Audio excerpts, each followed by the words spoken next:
Welcome back, students who are taking financial accounting, and in this series of videos we are working on the assigned homework problems from the Digital Study Guide 4, Chapter 10, the short exercises. Jump down too many here. Wow, way too many. All right, here we go. Note, accounting is about understanding the concepts and then applying that understanding to the situation at hand. If you get the application aspect wrong, that is one thing and is easily remedied by watching someone else work the problem. However, if you don't understand the concepts, that is a whole other thing. Watching a problem worked out will not help if you don't understand the underlying concepts. Go back and study the text material again and watch the theory videos. If you still don't understand the concepts, then either email or telephone an instructor to get help with that understanding. And I'm just going to take a quick aside here.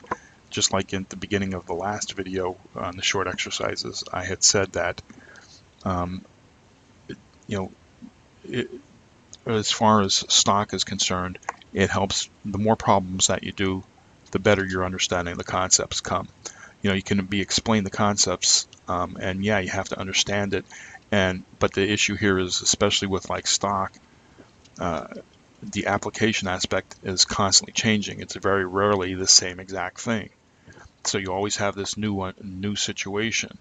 Sure, you can understand the concept, idea, of common and preferred and, par and above par and below par and paid in capital, dividends, cumulative, non-cumulative, this type of thing. You can see all of those concepts, but the more you do them, the more the concepts become real to you, and you know what to look for, and you understand how to do the problems.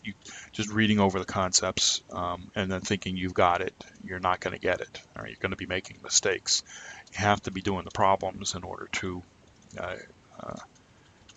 get an intuitive feel for what you need to do next based upon that unique situation, which is going to happen all the time. This is not cookie cutter. I can go back in the textbook and just look at that one example and think, that's the end all be all of it. It isn't. There's no way to account for the variety that you get when it comes to dealing with stock. And so the reason why I said that is because when I just took a quick look at this here, exercise 10-8, now we're getting into accounting for cash dividends, and we're going to start dealing with this idea of, okay, well, how much, in a dividend, how much goes to preferred, how much goes to common, and you'll see that the situations, each and every problem is different. Okay, so it's a matter of doing them, okay, in order to get the best feel and understanding of the concepts. Right, so it says Zephyr prepared the following stockholders' equity section for December 13th. Answer the following questions about the dividends. Okay, so how much in dividends must Zephyr declare each year before the common stockholders get any cash dividends for the year? All right.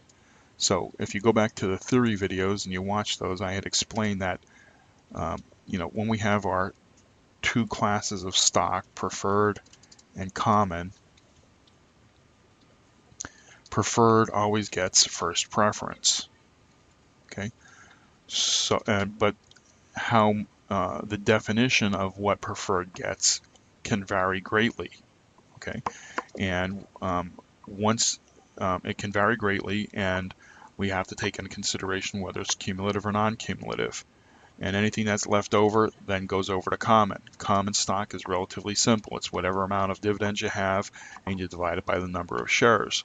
But with the preferred, the way the preferred gets paid can vary greatly, all right, and you have to consider the fact of whether it's cumulative or non-cumulative, and that is, trying to determine what's left over is really kind of like based upon how much the dividends are being paid out. So you'll see as we work through the problems. So, how much in dividends must Zephyr declare? Well, preferred has to get paid first. So how much is preferred going to get paid? Right. So when we look at our information here, they get 5%. Okay. On an $80 par. right? Now the 6,000 shares authorized has nothing. Remember, authorized is saying how much is available for sale, all right?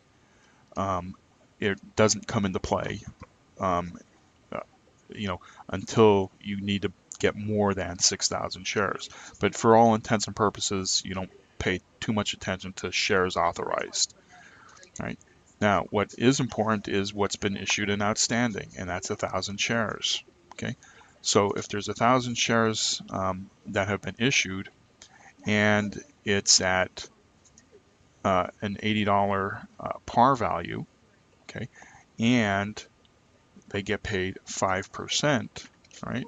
1,000 times $80 times 5%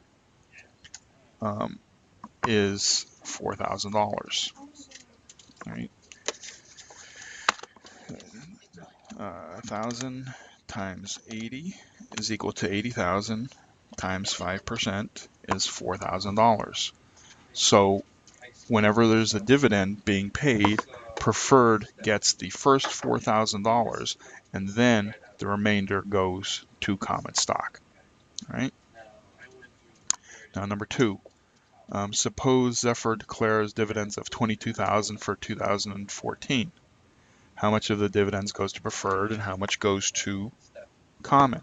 Well, as I just said, 22,000 is what has been declared, right? That's what's going to be paid out. The first 4,000 goes to preferred, right? We calculated that. So the remaining 18,000 goes to common stock. Now, number 3, it says, is Zephyr's preferred stock cumulative or non-cumulative, and how can you tell?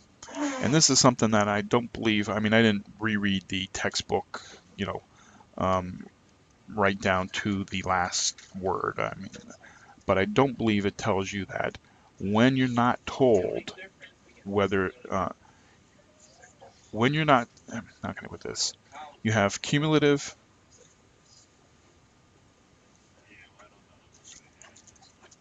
versus non-cumulative. If you're not told that it's non-cumulative, like in this case, you're not being told anything, then you assume that it's cumulative. Okay? If you're told it's cumulative, that's fine. But if you're not told anything, you assume it's cumulative. So the reality is always think in terms of the dividends for preferred stock being cumulative, unless you're told it isn't. All right. So when you're mentally thinking about the problem and you're reading the information, if it doesn't say preferred is non-cumulative, then just automatically assume it's cumulative. All right. Doesn't matter whether it tells you or not. All right. That's what I'm trying to get at here. It has to specifically tell you it's non-cumulative. Otherwise, you treat it as cumulative. And that's not something that was explained in the chapter, I believe. Okay? All right, so, and that's, something important to think about, because if you were given this data here and you're saying, okay, well, is it cumulative or isn't it? Well, now you know the answer. It has to say non-cumulative in your information.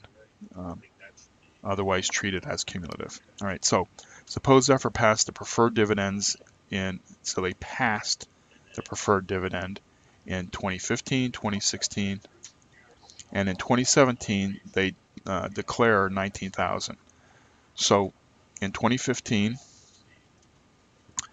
that was passed. Now remember, preferred is going to get $4,000.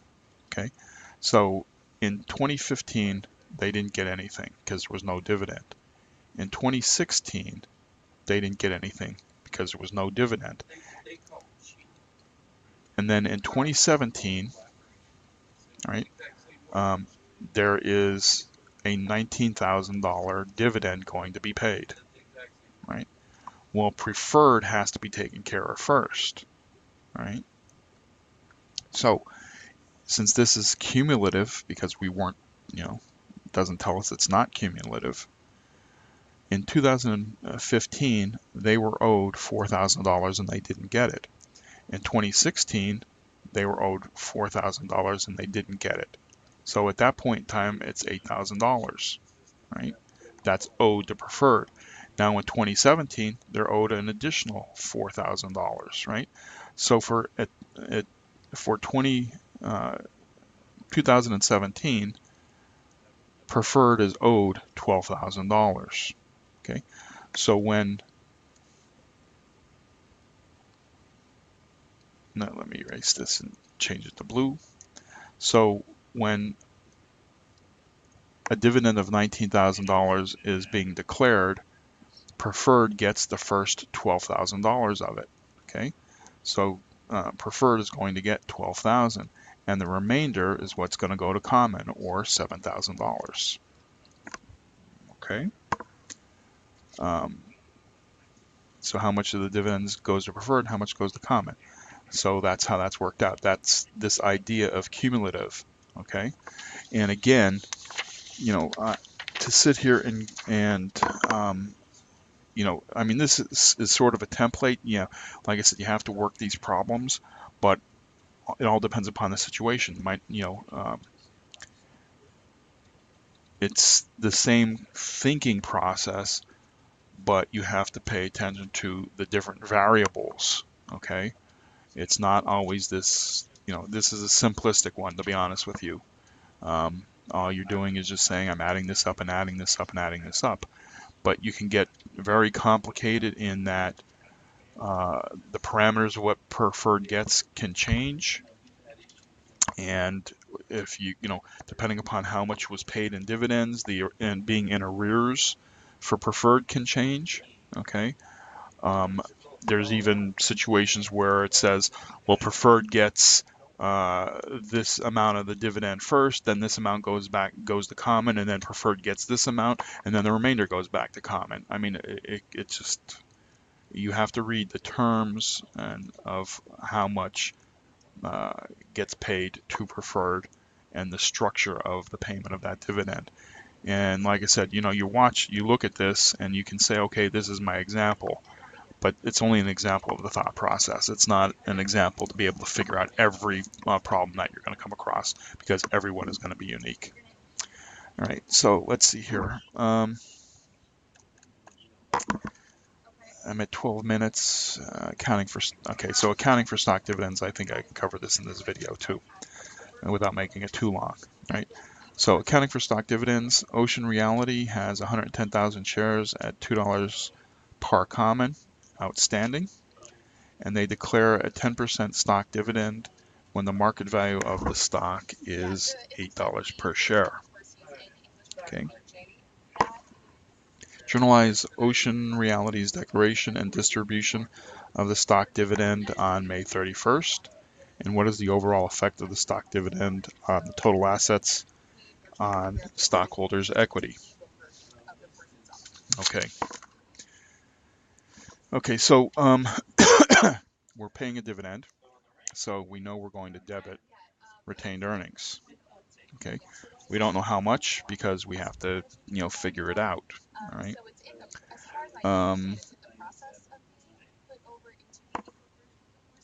We know that we're going to credit our common stock, and we're going to credit our paid-in capital in excess of par. All right. Now,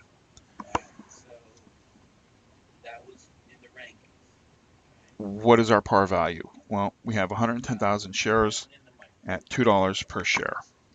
Right.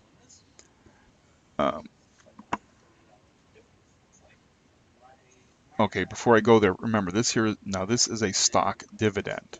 Okay, so we're distributing stock. We're not distributing cash. That's why we're taking it out of retained earnings, and we're putting it in. We're figuring out how much is going to affect. We're taking that, instead of taking it out of retained earnings and paying cash as the dividend. Instead, we're paying, the stock itself. So we need to calculate, our parameters for the stock. We have 110,000 shares, okay, and at $2 par, right? And we're going to distribute a 10% stock dividend. So it's at 10%. So when we take 110,000 times $2 a share at 10%, we end up with $22,000. Okay. Now, when the market value is $8 per share, okay, we have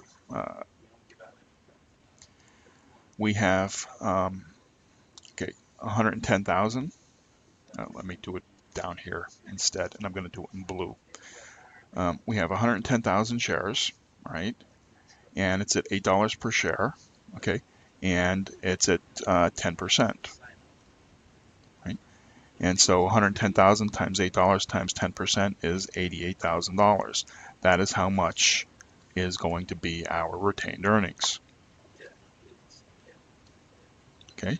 And then, of course, the difference between the two, debits equal credits, right, means that we back into our paid-in capital of 66,000.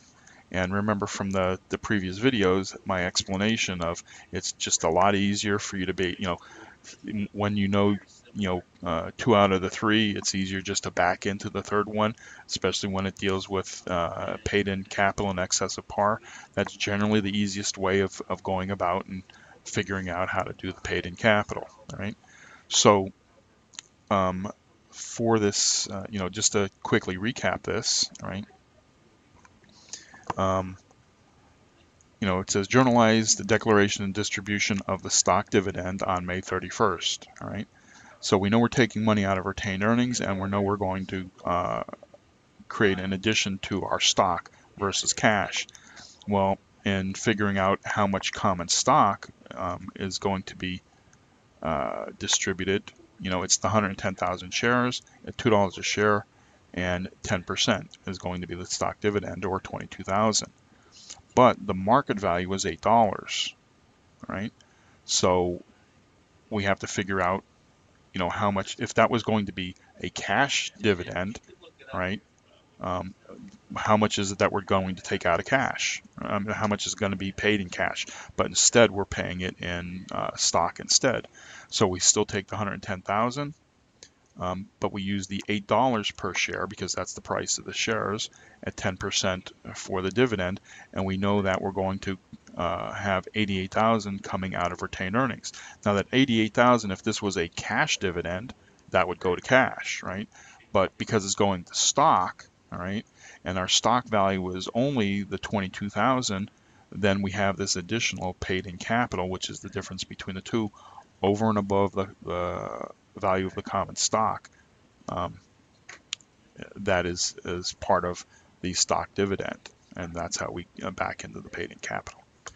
Okay, all right. So now it says, what is the overall effect of the stock dividend on Ocean View's total assets? Okay, well, there's no effect on total assets because we're not using any asset accounts here, right? Retained earnings, common stock, and paid-in capital are all equity accounts. Okay. And now and then it's, what is the overall effect of the stock dividend on Ocean Realty's stockholders' equity? Okay. Again, there's no effect. Why? Because all we're doing is we're moving it from one equity account, right, to two other equity accounts. So the overall effect is still zero. Okay. As an association. Okay. And I'm going to use assets. If we have cash for, say, $100,000, right? And so imagine our total assets now are 100,000, right? Well, if I decide to buy, say, some computer equipment or just equipment, right, for $5,000, right? Well, then our cash is not 100,000; it's 95,000, and our equipment becomes 5,000. But the net effect is still the same 100,000. Well, we're doing the same exact thing here with our equity. In our equity, we have our common stock. We have our paid-in capital. We have our retained earnings, right? Retained earnings, and that gives us, total equity, right? right? And if that total equity is 100,000, and let's just say, our retained earnings was 100,000. Well, if we're going to pay out 88,000 of it, right, we're left with 12,000 in retained earnings, and the common stock becomes 22,000, and the paid-in capital becomes 66,000. The total amount is still the total equity of 100,000, so there is no effect on the total stockholders' equity. All right. Okay, so that's it. Again, go back and watch the theory videos. Rewatch this video, and if you still don't understand the concepts, then feel free to contact an instructor. But the more problems you work, the easier it is to understand the concepts. So with that said, I will see you in the next video.